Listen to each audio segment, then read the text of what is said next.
Oy, kumusta? Ug welcome sa atong hisuktanan karon. Karon, atong kiyong i-breakdown ng usa ka, gamhanan pero simple ra kaayo na tool sa statistics. Unsa man ni? Ang gitawag nato nga deciles. Sigurado ko, pamilyar kayo maning mga linya ha, di ba? Kanunay na ito ni madunggan sa balita, sa eskwelahan, bisan sa trabahuan. Gigamit ni para i-describe ang mga grupo sa mga tao o butang. Pero, nakahuna-huna ba mo? Giyon sa manyud na nila pag-compute? Murag lisod paminaw no? Para bang naay sekreto nga formula diha nga mga eksperto ra ang makasabot. Well, you know what? Dili di ay. Karon ipakita nako ninyo ang resipe ana. Husto, tan-awa na to ni nga murag nagluto ta. Naay ingredients ug naay mga steps. So andam na, sugdan na nato. Okay, first things first. Unsa man jud ning decile? Ang pulong palang naghatag nag clue. Imagine ni, naa kay tibuok cake. Ang deciles maunang siyam kahiwa para mabahin nimo ang cake sa napulo kaparehas nga piraso. So kada piraso 10% na sa tibuok data. Simple na kayo, di ba? Gikan sa pinakataas nga 10%, paingon sa pinakaubos nga 10%. Karon, adto na ta sa kusina atong andamon ang atong mga gamit ug tun-on ang mga lakang aning atong recipe para sa pagkuha sa decile.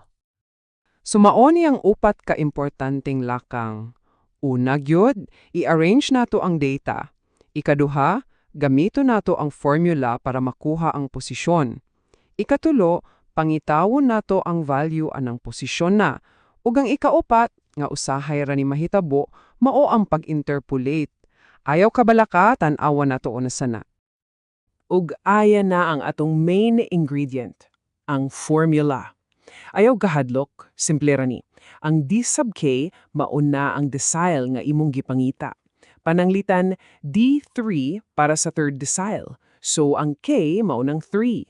Dayon, ang N mauna ang total number sa imong data. O kani, importante kayo ni. Kini nga formula dili nimo hatag sa tubag dayon.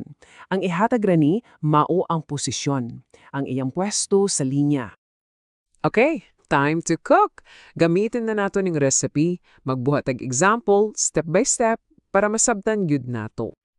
So sa atong example, ang goal nato is makuha ang third decile or D3.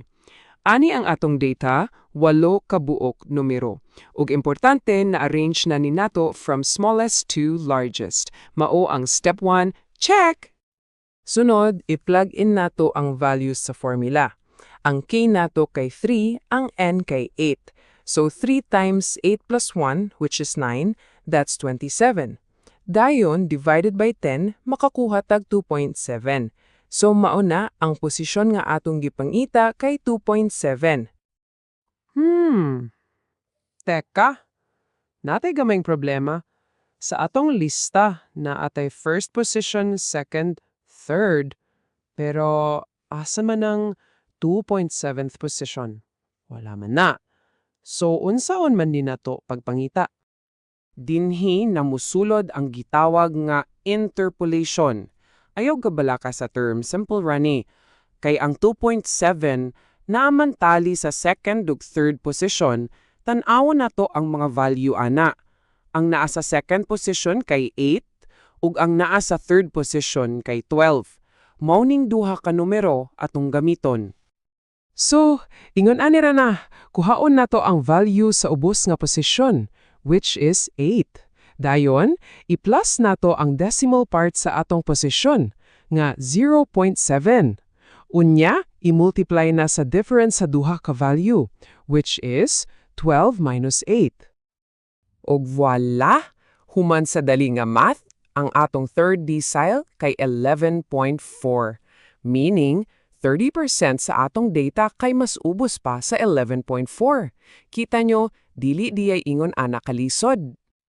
Okay, so karon nga kabalo na ta sa basic steps, atong i-level up gamay atong pagsabot. I-connecta nato ni sa usa ka butang nga basin pamilyar na mo. Sulayan na to og usab.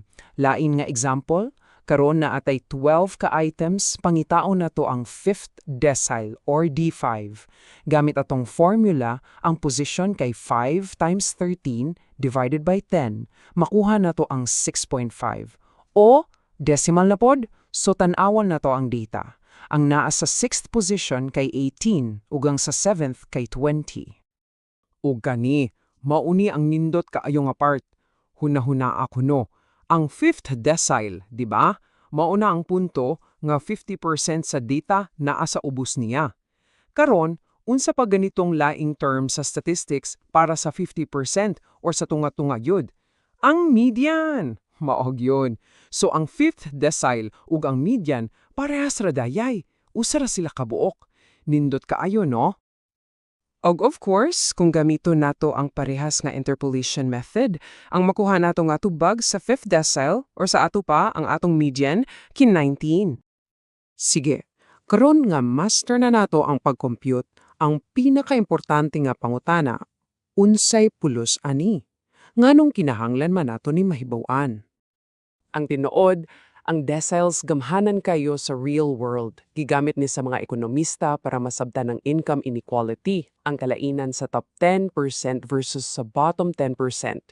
Gigamit sa mga eskwelahan sa ilang grading systems. Gigamit sa gobyerno para makahimog mga desisyon based sa data. So ang punto kay, dili lang ni mga numero, mga istorya ni bahin sa atong kalibutan. Ug maon na ang akong ibilin ninyo.